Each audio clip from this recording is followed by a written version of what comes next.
mula sa TV5 Media Center Reliant. Kasama ang buong puwersa ng News 5. Ito ang 28th KBP Golden Dove Awards Best TV Newscast. Frontline Pilipinas. Pagkatapos mambomba ng tubig at muling mangharas, dalawang barko ng China nagbanggaan sa dagat. Dalawang barko ng BIFAR hinabol ng water cannon ng China sa isa pang bahagi ng Bajo de Masinloc.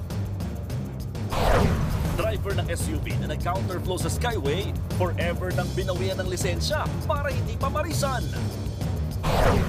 High school teacher, binaril habang papasok sa paaralan. Ang salarin, estudyanteng bumagsak sa klase. News 5 Exclusive. Nakawan sa restaurant sa pool sa CCTV. Pati mga pinggan, hindi pinatawad ng kawatan. At ito na nga, pilot episode ng OPM Countdown Show ng TV5 na Vibe, pasabog agad. Vibe jocks, pasiklab din ng performance.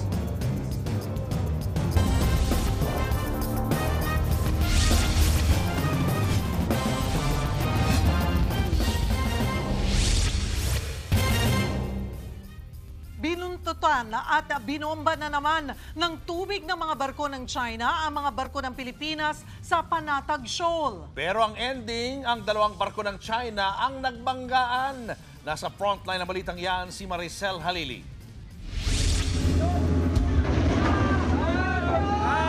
Sa video na ito, ang banggaan ng dalawang barko ng China sa Panatag Shoal o Bajo de Masinloc. Binundol ng People's Liberation Army Navy Ship 164 ang China Coast Guard Vessel 3104. Bago mambangga, nagsagawa ng dangerous maneuver o mapanganib na pagliko ang Army ship. Pero parang wala lang sa Army ship ng China ang banggaan. Nagasgasan man ang kanilang barko, hinabol pa rin ito ang BRP Suluan ng Pilipinas. Ang nabundol naman niyang China Coast Guard vessel, wasak na wasak ang harapang bahagi. Pero ayaw pa rin paawat sa pag-water cannon sa ating barko. Nagbanggaan ang dalawang barko ng China habang pinagtutulungan nilang harasin ang BRP Suluan. Pero naging mabait pa rin ang Philippine Coast Guard. We have medical personnel on board. Should you need any assistance, we are willing to provide assistance. Over. Hindi na raw maganda ang kondisyon ng barkong binangga kaya nag-alok ng tulong ang PCG. Bago ang banggaan, binuntutan at winotter cannon ng mga barko ng China ang mga barko ng Pilipinas. Pinadala ang BRP Suluan at Teresa Magbanwa para escortan ang nasa 35 Pinoy fishing vessel. Matapos ang insidente, nadala naman daw ng PCG sa ligtas na lokasyon ng mga mangingisda. Tsaka nila binigyan ng gasolina at iba pang supplies. Nakarating na kay Pangulong Bongbong Marcos ang insidente. Nanindigan siyang hindi aatras dahil sa takot ang Pilipinas. Dito sa gobyernong ito, hindi tayo umaatras sa laban. We are brave Filipinos, sir. Dagdag pa ni PBBM, walang kahit sinong Pilipino ang gusto ng gyera. But we do not... Sinong Pinoy na gusto magkagera? Sino? Kahit maghanap ka para sa akin, kahit isa. Kahit yung sundalo, kahit yung Coast Guard, ayaw nila ng gulo. So, no. But at the same time, we have a duty to perform. And that is to defend the country. So no, we never back down. Una nang sinabi ni PBBM na paghahain ng diplomatic protest at pakikipagdialogo ang magagawa ng Pilipinas sa ngayon, kaugnay ng tensyon sa West Philippine Sea. Ang China naman nanindigan. Nararapat daw ang kanilang ginawang hakbang para paalisin ang mga barko ng Pilipinas sa paligid ng Panatag. Ayon sa China Coast Guard, hinarang nila ang mga barko matapos baliwalain ang kanilang babala nang palayuin sila sa operasyong tinawag nilang professional, standardized, legitimate at legal. Nagbabalita mula sa Frontline, Maricel Halili, News 5. Forever nang binawian ng lisensya ang isang driver na nag-viral dahil nag-counterflow sa Skyway. Yan at iba pang balita sa Frontline Report ni Gerard de la Peña.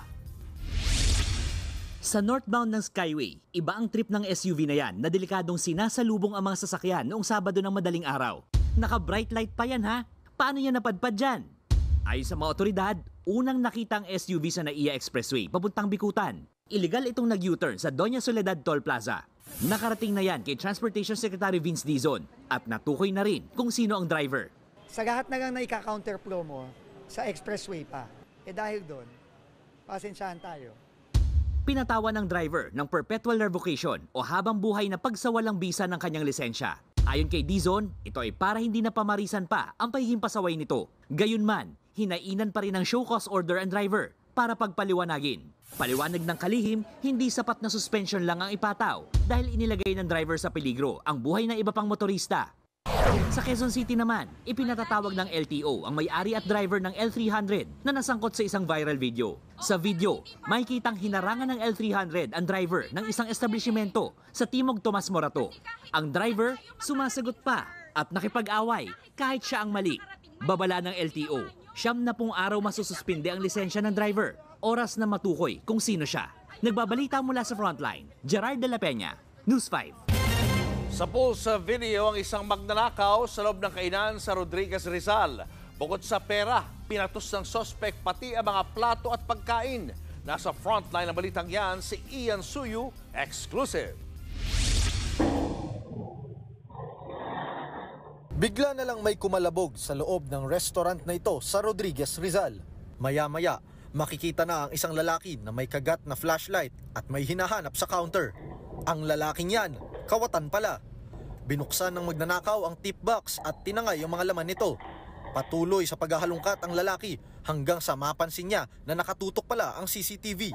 Inilihis niya ang kuha nito bago sumibat. Kwento ng may-ari ng restaurant, Huwebes ng madaling araw nang mangyari ang insidente. Kakasara lang daw noon ng kainan. Hapon na kinabukasan nang mapansin nila na magulo na ang kusina at butas na ang kanilang pader. Akala namin pusa kasi gulo-gulo. Kung papunta na ako dito sa store na to, nag-chat ulit sila. Sabi, wala po yung cash box. Tapos yun, sunod-sunod namin nakita na nawala na yung ganito, ganyan, yun nga, pati yung tablet namin. Hinala ng may-ari ng resto, dumaan ng suspect sa bakanteng bahay na katabi ng kainan. Naiwan kasi doon ang isang metal grill na posibleng ginamit niyang hagdan para makalusot sa kusina. Ito yung mismong exhaust fan na binaklas ng suspect na nakalagay dito sa pader ng kusina. Pagkabaklas ng exhaust fan, dumire-diretso na daw yung suspect patungo doon sa may cashier's area at ginawa nga ang pagnanakaw. May kabuuang halaga na 20,000 pesos ang ninakaw, kabilang ang mga plato at pagkain. Posible rin daw na may kasabuat ang suspect dahil hindi niya kakayaning mailabas lahat ng gamit ng mag-isa lang. Nakikipagtulungan na ang biktima sa Rodriguez Police para matukoy ang pagkakakilanlan ng suspect. Nagbabalita mula sa Frontline, Ian Suyu, News 5. Showbiz, eto na nga! Mga kapatid, eto na nga ang mga latest sa showbiz balita ngayong Lunes. Equally blessed sa personal life at trabaho ang award-winning kapatid actor na si Cedric Juan. Kasabay kasi ng pagdating ng kanyang baby boy ang pagbuhos din ng kanyang mga proyekto. Nasa frontline na balitang yan, si MJ Marfori. For the work-life balance ang award-winning actor na si Cedric Juan na ngayon ay daddy na rin. Kakatapos nga lang ng bagong microdrama ni Ced na ICU kasama si Good Morning Kapatid host Dimples Romana. Ito ang unang offering ng MediaQuest sa vertical format entertainment. Mas lumalaki yung responsibility mo, so alam ni Universe and ni God kung ano yung dapat na nasa iyo. So kailangan na adjustment with 4 hours of sleep. On to the next project naman agad si Cedric. Bibida siya sa Cinemartyrs, nakabilang sa mga finalist sa Cinemalaya 2025. Storyline niya ay during the early 2000s, merong ginawa na docu si Direct Sari Dalena about the Madjaho Massacre. I don't think if yun yung tamang term niya. Ito yung unwritten and maybe erased history ng American occupation before, yung massacre na nangyari sa Mindanao. Abangan din ang pagbabalik ng MMFF Best Actor dahil may entry ulit siya sa festival this year. For now, abangan ang microdrama ni Cedric na ICU. Available na sa Signal Play app. Nagbabalita mula sa Frontline. MJ Marfori, News 5. Susunod, konduktor ng bus sa Cavite nahati ang katawan matapos mabundol ng kotse at truck. At Chris Aquino mag-isolate muna ng kalahating taon dahil sa kanyang sakit. Abangan ang lahat ng yan sa pagbabalik ng Frontline Pilipinas.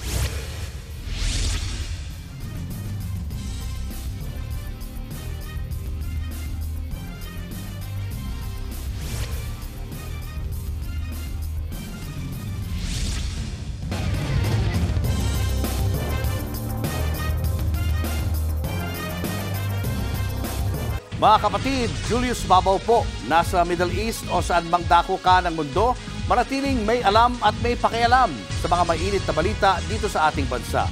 Simulan po natin ang bawat araw sa tuloy-tuloy na balitaan sa Frontline. Mag-follow at mag-subscribe sa social media pages ng News 5.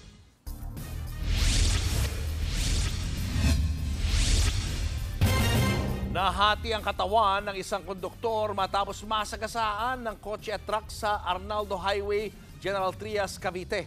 Nakahandusay sa kalsada ang nahating katawan ng biktima. Base sa investigasyon, bibili lang sana sa tindahan ang 30 anyos na biktima nang mabundol ng humaharurot na kotse. Nakaladkad din siya ng kasunod na truck. Ayon sa mga pulis, nagtangkang tumakas ang driver ng nakasagasang kotse. Pero naharang siya agad ng mga pulis at nadiskubring lasing ang driver. Arestado ang driver ng kotse at truck na pareho maharap sa reklamong reckless imprudence resulting in homicide.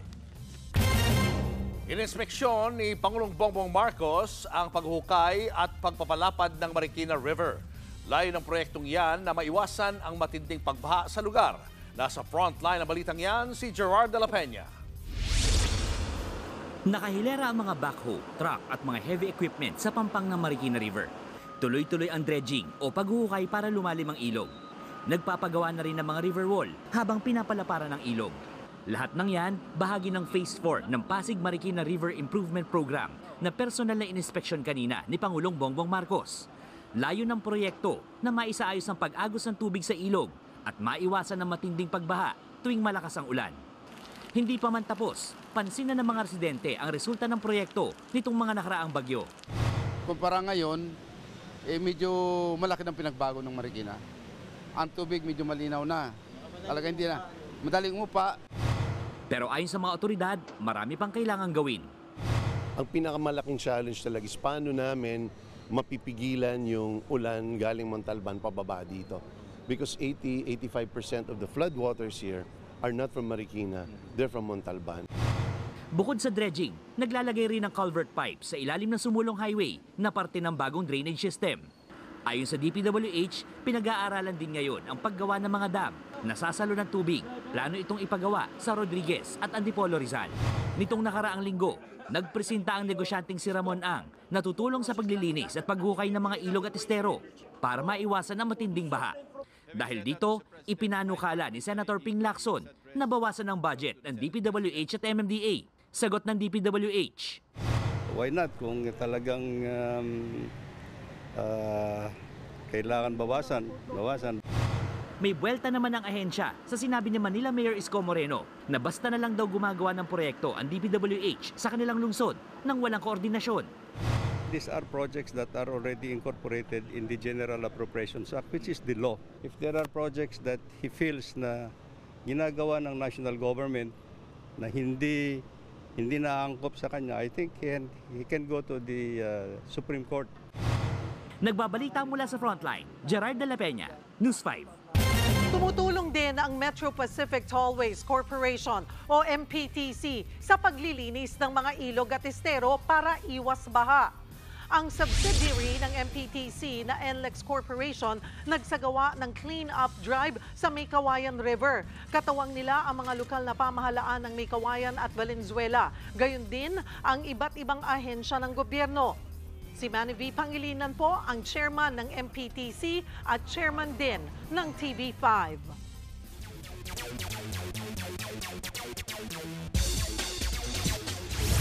Nag-uwi muli ng bronze ang Alas Pilipinas women's team sa Leg 2 ng Southeast Asian V-League sa Vietnam. Na-sweep nila ang Team Indonesia in 3 sets. Ngayon lang uli nakabawi ang national team matapos ang magkasunod na pagkatalo sa Thailand at Vietnam. Naka-bronze din sila sa first leg ng kompetisyon. Nag-uwi naman ang Best Libero Award si Justin Hazareno para sa Alas. Sunod na sa schedule ng Pinas ang tune-up game kontra Dominican Republic at ang paghahanda sa SEA Games sa Disyembre. Showbiz, eto na nga! Mga kapatid, eto na nga. Muling haharap sa laban ang Queen of All Media na si Kris Aquino.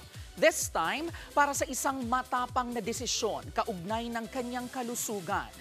Sa isang emosyonal na post sa Instagram, isiniwalat ng actress host na dumarami na ang kanyang autoimmune diseases. Dahil dyan, 6 months na preventive isolation ang haharapin niya sa kanilang compound sa Tarlac. Giit pa ni Kris, and I quote, "It's difficult to accept every night when I sleep that there may be no tomorrow for me." End of quote. Nagpasalamat din si Kris sa pamilyang nagpatuloy sa kanya ng 2 buwan sa isang private beach resort para makarecover. Eto na nga, mula po sa pagiging magkababata, le-level up na ba ang relasyon ni na Emerald at Totoy? Ano kaya ang sadya ng news ng kapatid action seryeng Totoy Bato na si Bea Binene? Alamin po natin sa Frontline Report ni MJ Marford. Patindi ng patindi ang aksyon sa Totoy Bato. Patindi rin ng patindi ang kilig. Sa pagitan ni na Totoy played by Kiko Estrada at Emerald played by Bea Binene. Talaga ba, Bea? Yung mga first few weeks kasi hindi ba kami pareho ng, kumbaga nung pumunta kami sa Manila ni Totoy, ganyan, magkaiba kami ng bahay. So ngayon we live na in the same community. So lagi nang magkasama. Pati sila Andoy. So abangan ng mga kapatid natin yan kung magkakadevelop na ba si Totoy at si Emerald. This film is not just any old reel. Pero ito, sure na develop na ang husay ni Bea sa horror flicks. Sa kabila ng kanyang angelic face. Aba, pagkatapos ng Nocturno, bida na naman si Bea sa isa pang horror film. Siya ang news ng award-winning director na si Mikhail Red at ang kapatid nitong si Nicholas Red sa Post House. Kasama rin dyan si kapatid star Sid Lucero. Showing na yan in cinemas this August 20. Abangan naman si Bea as Emerald, weeknights at 7:15 p.m. sa Totoy Bato sa TV5. Nagbabalita mula sa Frontline, MJ Marfori, News 5. Susunod, guro na nambagsak ng grado, binaril ng estudyante. Alamin ng galaw at epekto ng bagyong Goryo.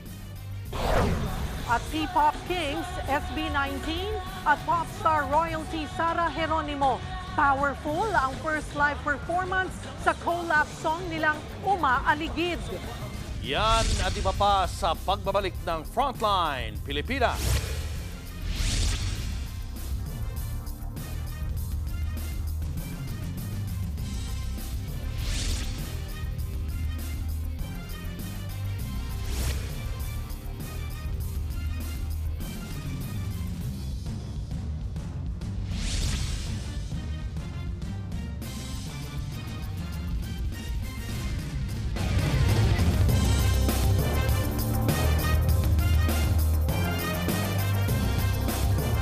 Mga kapatid, Julius Babaw po.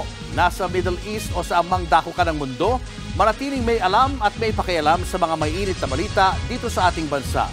Simulan po natin ang bawat araw sa tuloy-tuloy na balitaan sa Frontline. Mag-follow at mag-subscribe sa social media pages ng News 5. Dahil sa bagsak na grado, pinagbabaril ng second-year college student ang kanyang guro sa Balabagan, Lanao del Sur.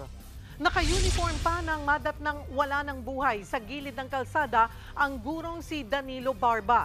Sa investigasyon, papasok sa school ang biktima ng tambangan ng estudyante. Agad sumibat ang 20 anyos na suspect at nagtago sa bayan ng Marogong.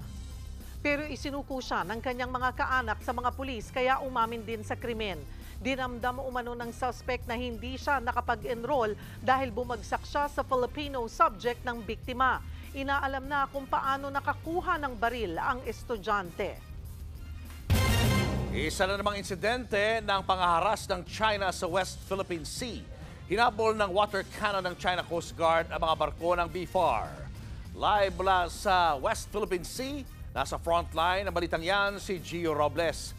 Gio, kwento mo kung ano nangyari dyan kanina.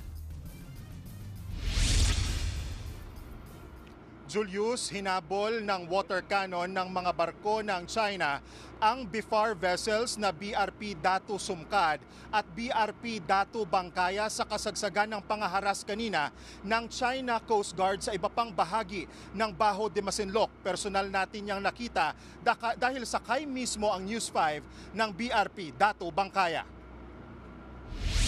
Nangyari ang pambobomba ng tubig habang nagsasagawa ng maritime patrol ang mga barko ng BIFAR 16 nautical miles mula sa Scarborough Shoal o Baho de Masinloc at mas kilala rin sa tawag na Panatag Shoal. Binuntutan ng Chinese Coast Guard Vessel 3306 ang BRP Datu Bangkaya kung saan kami nakasakay at saka binomba ng water cannon. Ilang minuto ring tumagal ang habulan. Mas maliit man ang barko ng BIFAR pero paulit-ulit nitong iniwasan ng water cannon ng mas malaking barko ng CCG. Nakalapit kami 16 nautical miles mula sa kanlurang bahagi ng Scarborough bago nagdesisyon ang aming crew na lumayo muna. Kanina ring umaga, binombahan ng tubig ng China ang barko ng Pilipinas na BRP Suluan sa gitna ng misyon nito para tulungan ang mga mangingisda sa Baho de Masinloc. Sa gitna ng paghabol nila sa BRP Suluan, nagkabanggaan ang dalawang barko ng CCG at Chinese Navy yan. Pinapakita namin kanina yung maaksyon na video. Nanindigan ang China na tama ang ginawa ng mga barko nila. Si Pangulong Marcos naman iginiit na hindi aalis ang mga barko ng Pilipinas sa Scarborough Shoal. Julius, hindi pa masabi ng Philippine Coast Guard kung may mga nasugatan o nasawi sa Chinese Coast Guard vessel na binangga ng mismong Chinese Navy nila. Sa kabila niya, nagpaabot ng tulong ang PCG BRP Teresa Magbanwa sa Chinese vessel. Sakaling kailangan nito ng tulong medikal pero walang tugon dyan ang CCG. Sa ngayon, sakay pa rin kami ng BRP Datu Bangkaya na sa 39 nautical miles east of Scarborough Shoal ang layo namin. At sa ngayon ay kung makikita mo sa likuran ko, nagpapatuloy yung pamamahagi ng tulong sa mga mangingisda. Ito yung tinatawag na Kadiwa Mission ng gobyerno, PCG at BIFAR na namamahagi ng libreng yelo, diesel at grocery sa mga Pilipinong mangingisda. Samantala, Julius, dito naman sa kaliwa ko ay natatanaw ko yung 4 sa barko ng China Coast Guard vessel na patuloy nga na nakabantay sa amin. Julius, balik sa'yo. Maraming salamat, Gio Robles. Ingat kayo. Kinwestiyon ni Pangulong Bongbong Marcos kung bakit napunta sa 15 contractors lang ang karamihan sa bilyong-bilyong pisong flood control projects. Pero paglilinaw ng Pangulo, sa ngayon, hindi ibig sabihin sangkot sa anumang anomalya ang mga ito. Nasa frontline ng balitang yan, si Maricel Halili. 2 linggo mula nang ipag-utos ni Pangulong Bongbong Marcos ang investigasyon sa flood control project sa bansa, hawak na niya ang paunang impormasyon.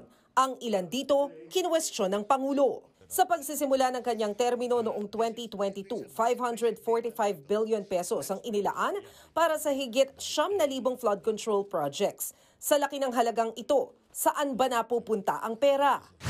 I don't know about you, but that is a very big number. That is an enormous number. Pero ang mas nakakabigla, higit 6,000 sa mga yan o katumbas ng 350 billion pesos ang walang malinaw na detalye. Walang paliwanag kung anong uri ng proyekto, saan ginawa o ano ang output. May mga dokumentong literal na nagka-copy-paste lang. Parehong disenyo, parehong halaga, parehong kontraktor, pero magkaibang lugar. It is impossible for one barangay, even if they are the next barangay, to have the exact same project to the exact same amount with the exact same contractor. At lalong nakakagulat, 100 billion pesos o 20% ng buong pondo sa flood control projects napunta lang sa 15 piling kontraktor. 5 kumpanya pa riyan, may proyekto mula Luzon, Visayas hanggang Mindanao. Pero hindi raw ibig sabihin na guilty sa kickback ang mga ito. Pero bakit hindi pa rin pinapangalanan ni Pangulong Marcos sa mga sangkot? Let's be circumspect about pointing fingers and shouting at people. Tignan natin na mabuti. There are not assessments. We are not accusing anyone of anything yet. Sa kabila ng paglutang ng mga bilyong-bilyong pisong kontrata, bukas naman daw ang Pangulo sa tulong ng mga bilyonaryong negosyante. Kabilang na si Ramon Ang na nag-alok na gastusan ng flood control project sa Metro Manila, gaya ng libreng pagpapagawa ng drainage system at clearing operations. We've seen his projects. Maganda naman ang mga nagiging resulta.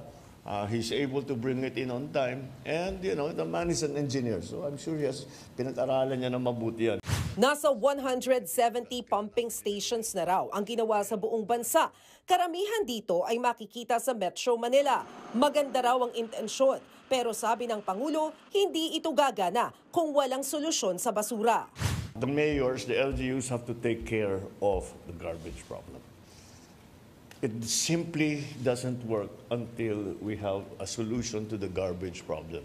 Hihimayin naman ng Department of Economy, Planning and Development o DepDev ang flood control projects. Pwede rin daw magsumbong ang taong bayan sa mga kaduda-duda at palpak na proyekto sa sumbongsapangulo.ph website. Nagbabalita mula sa Frontline, Maricel Halili, News 5.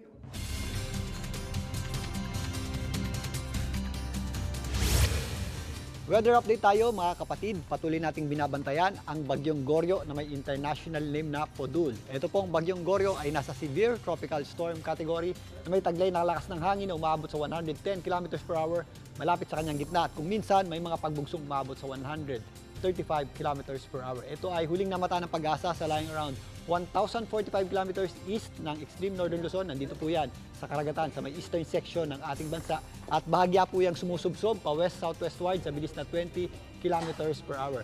Sa kasalukuyan, ito pong Bagyong Goryo ay hindi natin inaasahang maglandfall or tumama sa lupa. Yung kanyang pinakamalalakas na hangin na malapit sa gitna ay hindi po tatama sa ating landmass. Pero kapag bumaba pa yan ng kaunti, yung kanyang panlabas na kaulapan ay posibleng sumabit dito sa ilang bahagi ng extreme northern Luzon. At hindi rin po natin ito inaasahang magpalakas ng ating habagat in the next few days.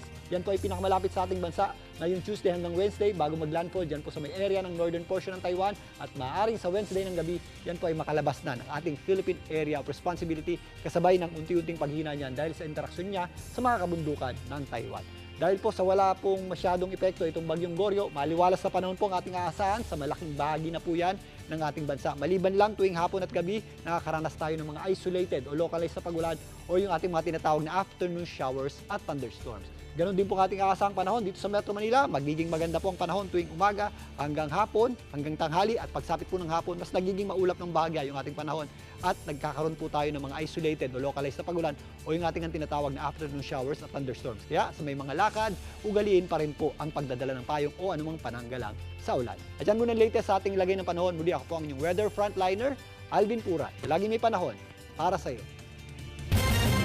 Sa ibang balita naman, nagsalita na si Vice President Sara Duterte tungkol sa mga pagkakaibigan nila ni Naga City Mayor Leni Robredo. Ay kay VP Sara, hindi dapat siya ang magkomento sa sinabi ni dating Senador Antonio Trillanes, the fourth na magkaibigan sila ni Robredo. Matatanda ang sinabi ni Trillanes na malalim ang pagkakaibigan ni VP Sara at ni Robredo. Haharangin nga raw dapat ni Robredo ang pagpapakulong kay dating Pangulong Rodrigo Duterte sa ICC kung siya ang nanalong Pangulo noong 2022 elections. Well, on that note, dapat siguro si former President Leni Robredo ang maghatag og comment kay siya man ang kumbaga sa iyaha directed ang comment ni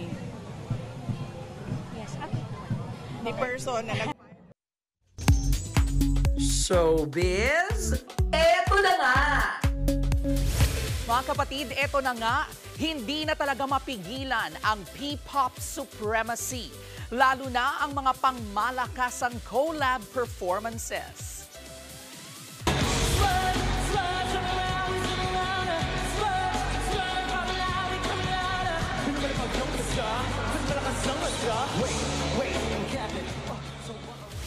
Dumagundong ang hiyawan ng fans nang i-perform ng Female Alphas G22 at P-Pop Kings SB19 ang pop-rock song na 8-Ton Ball sa isang concert nitong weekend. Ang G22 rin ang nakakuha ng top spot sa pinakaunang OPM chart ng Vibe.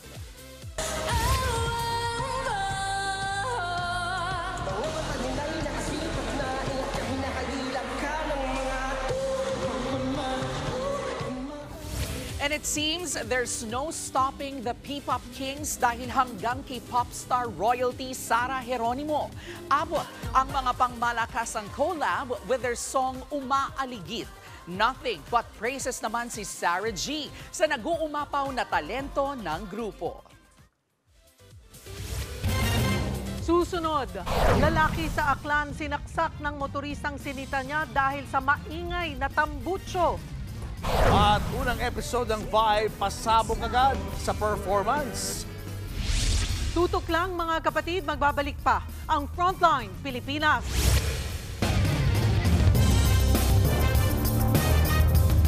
Mga kapatid, Cheryl Cosim po. Nasa Estados Unidos, Canada o saan mang dako ka ng mundo, manatiling may alam at may pakialam sa mga mainit na balita dito sa ating bansa. Simulan natin ang bawat araw sa tuloy-tuloy na balitaan sa Frontline. Mag-follow at mag-subscribe sa social media pages ng News 5. Nanaksak ang isang rider sa Aklan matapos sitahin dahil sa maingay na tambutso ng kanyang motor. Patay ang biktima. Nasa frontline ng balitang yan, si Mobile Journal Kayla Makantan.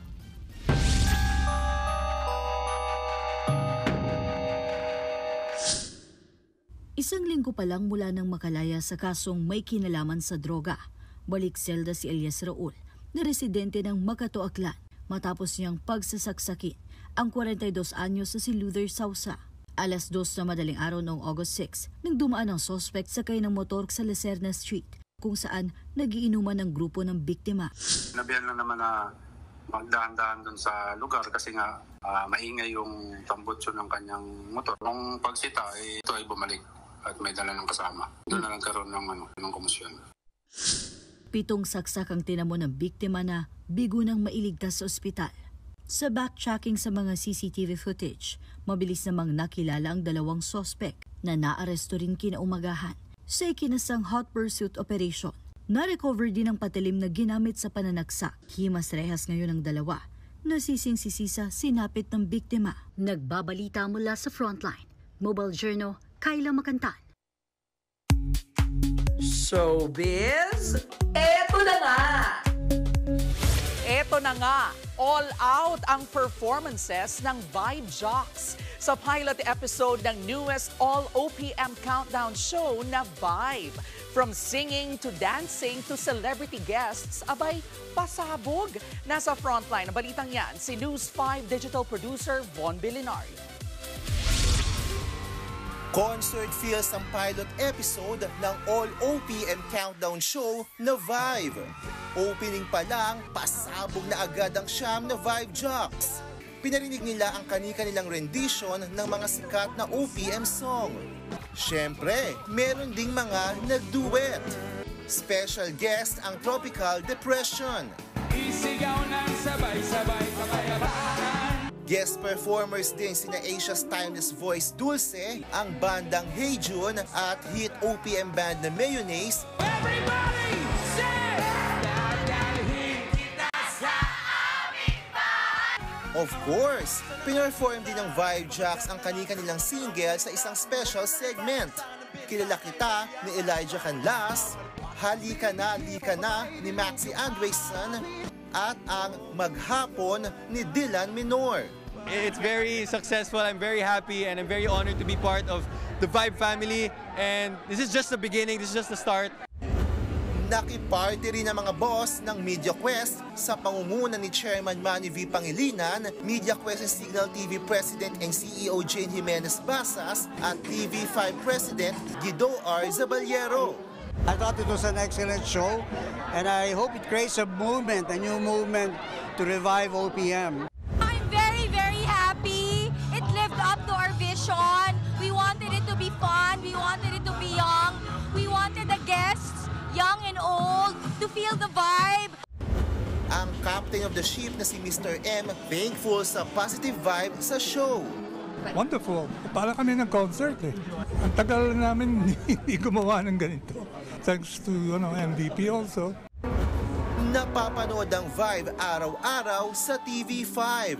Nagbabalita mula sa Frontline, Von Bilinario, News 5. At yan nga po ang ating mga showbiz update ngayong Lunes. See you tomorrow mga kapatid. Ako po si Jervy Rice. At yan ang mga balita at impormasyong dapat niyong malaman sa araw na ito. Mga balita para sa mga may alam at may pakialam. Abangan niyo ulit kami bukas dito pa rin sa TV5 sa 1PH, RPTV, True TV at 105.9 True FM. Kami ang inyong mga kasangga sa Frontline Pilipinas.